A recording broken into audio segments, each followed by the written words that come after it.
Welcome to Dil పసంద రుచులు. నా పేరు ఉమా. కొత్తగా మీరు నా ఛానల్ చూస్తున్నట్లయితే సబ్స్క్రైబ్ చేసుకోండి, పక్కనే ఉన్న బెల్ ఐకాన్ క్లిక్ చేయండి.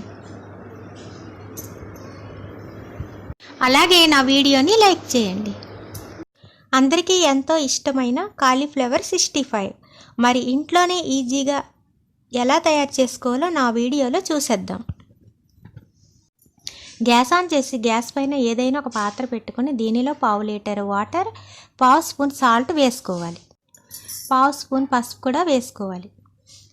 ఇప్పుడు వాటర్ రోలింగ్ బాయిల్ అవుతున్నప్పుడు 1/2 కిలో కాలీఫ్లవర్ని తీసుకోవాలి. ఇప్పుడు వీటిని ఇలా పీసెస్గా కట్ చేసుకోవాలి. ఇలా కట్ చేసుకున్న పీసెస్ని ఇలా మరుగుతున్న వాటర్లో వేసుకోవాలి. 5 నిమిషాలు ఉడికించుకోవాలి.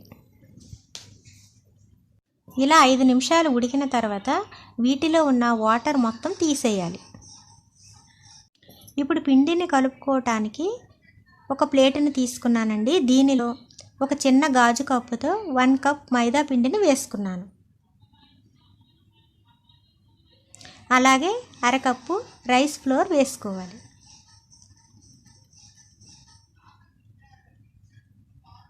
మైదా ఎంత తీసుకున్నామో అంత కార్న్ ఫ్లోర్ వేసుకోవాలి. 1 tablespoon ginger garlic paste, 1 tablespoon కారం కూడా వేసుకోవాలి. అలాగే టేస్ట్కి తగినట్లు 1/2 స్పూన్ సాల్ట్ వేసుకోవాలి.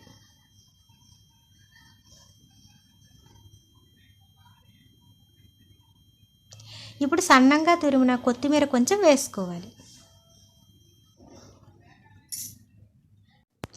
ఇప్పుడు 1/2 స్పూన్ ధనియాల పొడి వేసుకోవాలి. ఇలా వేసుకున్న తర్వాత అన్నీ కలిసేటట్లు చేతితో బాగా కలుపుకోవాలి. ఇప్పుడు కొంచెం కొంచెం వాటర్ వేసుకుంటూ చేతితో పిండిని బాగా కలుపుకోవాలి. వాటర్ చూసుకుంటూ వేసుకోవాలండి, ఎక్కువగా వేసుకోకూడదు. పిండి ముక్కలకి పట్టేటట్లు కలుపుకోవాలి. పిండి మొత్తం బాగా కలుపుకున్న తర్వాత ఇప్పుడు దీనిలో కలర్ కోసం కొంచెం ఫుడ్ కలర్ యాడ్ చేయండి. ఇష్టం లేకపోతే స్కిప్ చేయండి. ఇలా ఫుడ్ కలర్ వేసిన తర్వాత మరొకసారి చేతితో బాగా కలుపుకోవాలి. ఇలా కలర్ వేసుకోవటం వల్ల కొంచెం కలర్ఫుల్గా కనిపిస్తాయి. ఇప్పుడు మనం ఉడికించుకున్న కాలీఫ్లవర్ని తీసుకొని ఈ పిండి మిశ్రమంలో వేసుకోవాలి. ఇలా వేసుకున్న తర్వాత చేతితో ముక్కలకు అంతా పట్టేటట్లు కలుపుకోవాలి. ఈ ముక్కలు విరిగిపోకుండా నీట్గా పిండి మొత్తం ముక్కలకి పట్టేటట్లు కలుపుకోవాలి.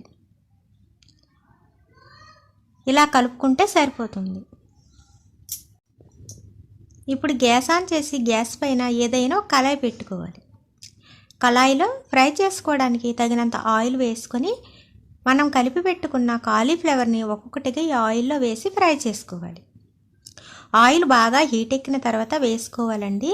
ఎన్ని సరిపోతే అన్ని వేసుకుంటే సరిపోతుంది. ఇలా వేసుకున్న తర్వాత మంటని మీడియంలో పెట్టుకోవాలి.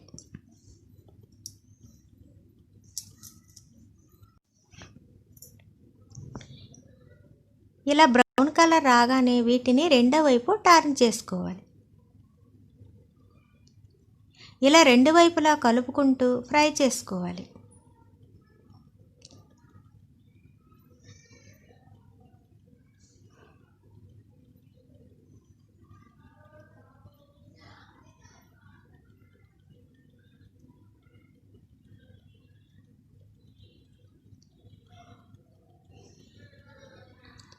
ఇలా బ్రౌన్ కలర్ రాగానే ఒక ప్లేట్లోకి ట్రాన్స్ఫర్ చేసుకోవాలి.